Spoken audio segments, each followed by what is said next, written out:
দর্শক, একটু ভেবে দেখুন তো, আপনার পাশের বাসার শান্ত স্বভাবের ছেলেটি, যে হয়তো কাল পর্যন্ত চাকরির আশায় ঘুরছিল, সে যদি হঠাৎ করেই নিখোঁজ হয়ে যায়। 5-6 বছর মতো হয়েছে, জানি না ওর পরিবারও জানি না।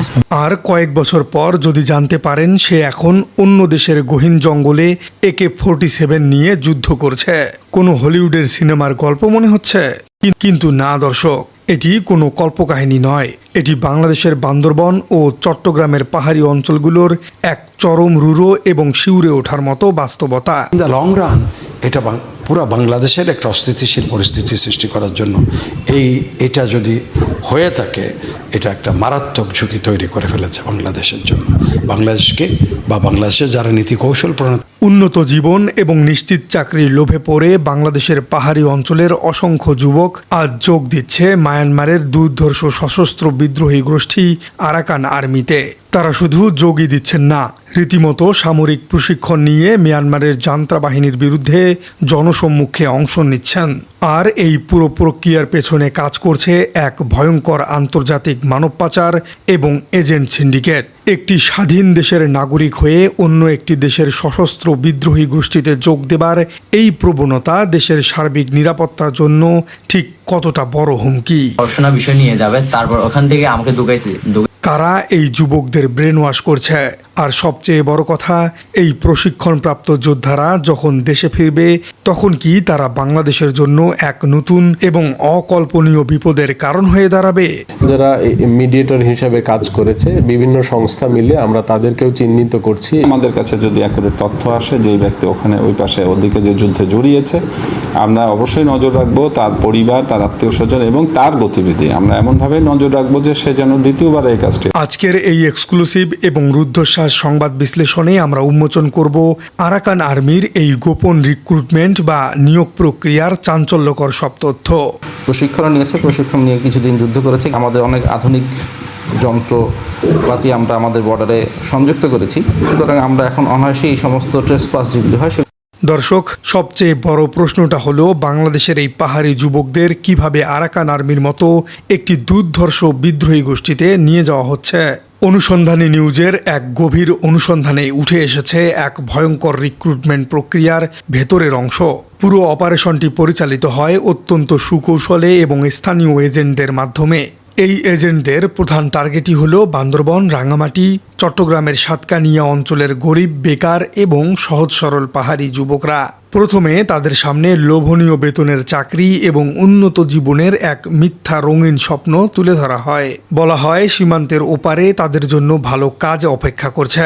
দারিদ্রদের কষাঘাতে পিষ্ট এই যুবকরা যখন এই মিথ্যা স্বপ্নে বিভোর হয়ে যায়, ঠিক তখনই তাদের অত্যন্ত গোপনে দুর্গম পাহাড়ি সীমান্ত পার করে মিয়ানমারে নিয়ে যাওয়া হয়। কিন্তু ওপারে পৌঁছানোর পর তাদের স্বপ্ন পরিণত হয় এক বিরাট দুঃস্বপ্নে। চাকরি তো দূরের কথা, তাদের হাতে তুলে দেওয়া হয় ভারী আগ্নেয়াস্ত্র। এরপর শুরু হয় কঠোর সামরিক প্রশিক্ষণ। ব্রেন ওয়াশ করা এই যুবকদের এরপর সরাসরি পাঠিয়ে দেওয়া হয় মিয়ানমারের সামরিক জান্তা বাহিনীর বিরুদ্ধে সম্মুখ যুদ্ধ করতে।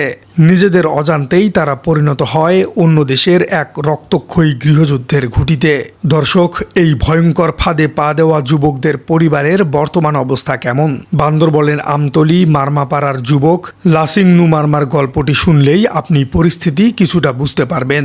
লাসিংনু আজ থেকে প্রায় 7 বছর আগে হঠাৎ করেই গ্রাম থেকে নিখোঁজ হয়ে গিয়েছে।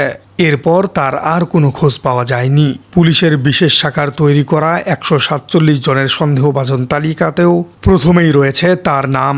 নিউজের প্রতিনিধি যখন তার গ্রামে গিয়ে খোঁজ নেন, তখন লাসিংনুর মা অত্যন্ত হতাশা এবং ক্ষোভের সাথে জানান যে তার ছেলের সাথে তাদের দীর্ঘদিনের কোনো যোগাযোগ নেই। তিনি বলেন, ছেলে যাবার সময় আমাদের কিছু বলেও যায়নি। পরে যখন অন্য মানুষদের মুখে শুনতে পাই যে সে যুদ্ধে গেছে, তখন আমরা অনেক কান্নাকাটি করেছি, বকাবকি করেছে, কিন্তু সে আর ফিরে আসেনি। এই অবস্থা বান্দরবনের 4 নং ওয়ার্ডের সুয়াল ইউনিয়নের হেডমান পাড়ার যুবক প্রু নং মারমার পরিবারেও। সেও প্রায় 7-8 বছর আগে সেই আরাকান আর্মিতে যোগ দিতে গিয়েছে। এই নিখোঁজ যুবকদের পরিবারগুলো আজ এক চরম অনিশ্চয়তায় দিন কাটাচ্ছে। তারা জানেও না যে তাদের সন্তানরা মিয়ানমারের জঙ্গলে এখনো বেঁচে আছে কিনা, নাকি কোনো সম্মুখ যুদ্ধে প্রাণ হারিয়েছে। এই পুরো বিষয়টি নিছক কোনো গুঞ্জন নয়, তা প্রমাণ হয় বেশ কয়েকটি চাঞ্চল্যকর আটকের ঘটনায়। গত বছরের ফেব্রুয়ারি মাসে নাইলংছড়ির আমতলী সীমান্ত দিয়ে অনুপ্রবেশকারীর সময় বিজিবির হাতে আটক হয় আরাকান আর্মির 3 সদস্য। তাদের কাছ থেকে উদ্ধার করা হয় মিয়ানমারের 1,75,000 মুদ্রা। এর কিছুদিন পর গত 2 জুলাই নাইখংছড়ি সীমান্ত এলাকা দিয়ে বাংলাদেশে অনুপ্রবেশের সময় বিজিবি আটক করে থেতেমার মা নামের আরাকান আর্মির আরেকজন সদস্যকে। সে মূলত একজন বাংলাদেশি নাগরিক। আটকের পর ওই যুবক বিজিবির কাছে স্বীকার করে যে পড়াশোনা এবং ভালো জীবনের প্রলোভন দেখিয়ে এজেন্টরা তার পরিবারের সাথে যোগাযোগ করেছিল এবং পরবর্তীতে তাকে সীমানা পার করে আরাকান আর্মিতে ঢুকিয়ে দেওয়া হয়। সে স্পষ্টভাবে স্বীকার করেছে যে সে সেখানে সামরিক প্রশিক্ষণ নিয়েছে এবং কিছুদিন যুদ্ধও করেছে। এই চাঞ্চল্যকর তথ্যগুলো সামনে আসার পরই দেশের বিভিন্ন গোয়েন্দা সংস্থা অত্যন্ত নড়েচড়ে বসেছে। বিশেষ করে 2025 সালের এপ্রিলে থানচিতে মারমা জনগোষ্ঠীর জলকেলি উৎসবে আরাকান আর্মির সদস্যদের সরাসরি যোগ দেবার একটি খবর জানাজানি হবার পর সারা দেশে তোলপাড় শুরু হয়। গোয়েন্দা তৎপরতার পর গত বছরের 4 নভেম্বর পুলিশের একটি বিশেষ শাখা পুলিশ সদর দপ্তরে তাদের একটি গোপন চিঠি এবং নামের তালিকা পাঠায়। সেই তালিকায় বান্দরবনের বিভিন্ন এলাকার 147 জনের নাম রয়েছে, যাদের সাথে আরাকান আর্মির সরাসরি সংশ্লিষ্টতা রয়েছে বলে প্রমাণ পাওয়া গেছে। তালিকার অধিকাংশ পাহাড়ি যুবক হলেও গোয়েন্দাদের ধারণা এই চক্রের সাথে স্থানীয় বাঙালি এজেন্টদেরও গভীর যোগাযোগ রয়েছে। অর্থাৎ কিছু অসাধু বাংলাদেশি টাকার লোভে নিজেদের দেশের যুবকদেরকেই অন্য দেশের যুদ্ধে বিক্রি করে দিচ্ছে। পুলিশ ও গোয়েন্দা সংস্থাগুলো এখন এই সহায়তাকারী এবং এজেন্টদের তালিকা তৈরি করতে মাঠে নেমেছে। দর্শক, একজন সাধারণ নাগরিক হিসেবে আপনার মনে প্রশ্ন জাগতেই পারে, এরা তো মিয়ানমারে গিয়ে যুদ্ধ করছে, এতে বাংলাদেশের কি ক্ষতি? নিরাপত্তা বিশ্লেষকদের মতে এই ঘটনাটি বাংলাদেশের সার্বভৌমত্ব এবং অভ্যন্তরীণ নিরাপত্তার জন্য এক অকল্পনীয় এবং ভয়াবহ হুমকি। প্রথমত, একজন বাংলাদেশি যুবক যখন অন্য দেশে গিয়ে অত্যাধুনিক আগ্নেয়াস্ত্র চালানো এবং গেরিলা যুদ্ধের প্রশিক্ষণ নিচ্ছে, তখন তার মানসিকতা পুরোপুরি বদলে যাচ্ছে। এই প্রশিক্ষণপ্রাপ্ত এবং যুদ্ধফেরত যুবকরা যখন ভবিষ্যতে বাংলাদেশে ফিরে আসবে, তখন তারা দেশের ভেতরে যে কোনো সন্ত্রাসী বা বিচ্ছিন্নতাবাদী কর্মকাণ্ডে জড়িয়ে পড়তে পারে। তাদের এই সামরিক দক্ষতা দেশের অভ্যন্তরীণ নিরাপত্তার জন্য একটি টাইম বোমার মতো কাজ করবে। দ্বিতীয়ত, বাংলাদেশ ও মিয়ানমারের 271 কিলোমিটার সীমান্তের এই বড় অংশেই এখনও কাঁটাতারের কোনো বেড়া নেই।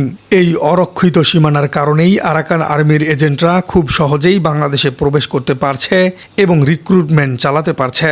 বিশ্লেষকরা সতর্ক করে বলেছেন, এই সশস্ত্র গোষ্ঠীটি যদি বাংলাদেশের ভূখণ্ড ব্যবহার করে তাদের লজিস্টিক বা লোকবল সংগ্রহ করতে থাকে, তবে তা আন্তর্জাতিক কূটনীতিতে বাংলাদেশকে চরম বেকায়দায় ফেলে দিতে পারে। মিয়ানমার সরকার যে কোনো সময় অভিযোগ তুলতে পারে যে বাংলাদেশ বিদ্রোহীদের মদদ দিচ্ছে, যা দুই দেশের মধ্যে সরাসরি যুদ্ধের উস্কানি তৈরি করতে পারে। মিয়ানমারের অভ্যন্তরীণ গৃহযুদ্ধে বাংলাদেশি যুবকদের এই অংশগ্রহণ কোনোভাবেই হালকাভাবে নেয়ার সুযোগ নেই। বিজিবি কর্মকর্তারা জানিয়েছেন, তারা সীমান্তে নজরদারি বাড়িয়েছেন এবং আধুনিক যন্ত্রপাতির ব্যবহার নিশ্চিত করেছেন, যাতে যে কোনো ধরনের অনুপ্রবেশ দ্রুত শনাক্ত করা যায়। পুলিশ এবং গোয়েন্দা সংস্থাগুলোও এইসব পরিবারের উপর নজর রাখছে, কিন্তু কেবল নজরদারি যথেষ্ট নয়। যারা এই যুবকদের টাকার লোভে বিক্রি করে দিচ্ছে, সেই এজেন্ট এবং মাস্টারমাইন্ডদের অবিলম্বে আইনের আওতায় এনে দৃষ্টান্তমূলক শাস্তির ব্যবস্থা করতে হবে। পাশাপাশি পাহাড়ি অঞ্চলে বেকার যুবকদের জন্য কর্মসংস্থানের সুযোগ সৃষ্টি করতে হবে, যাতে তারা এমন মিথ্যা প্রলোভনে পা না দেয়। প্রিয় দর্শক, চাকরির লোভে এবং ক্ষুধা মেটানোর জন্য বাংলাদেশি যুবকদের মিয়ানমারের বিদ্রোহী গোষ্ঠীর সাথে যোগ দেবার এই ঘটনাটিকে আপনি কিভাবে দেখছেন? তাহলে কি পাহাড়ের মধ্যে বাংলাদেশি জাতীয়তাবাদের কবর রচিত হয়েছে? কমেন্টে জানিয়ে দিন আপনার মূল্যবান মতামত। আর আমাদের চ্যানেলে নতুন হয়ে থাকলে চ্যানেলটি সাবস্ক্রাইব করে বেল আইকনটি বাজিয়ে দিন। দেখা হচ্ছে পরবর্তী কোনো ভিডিওতে।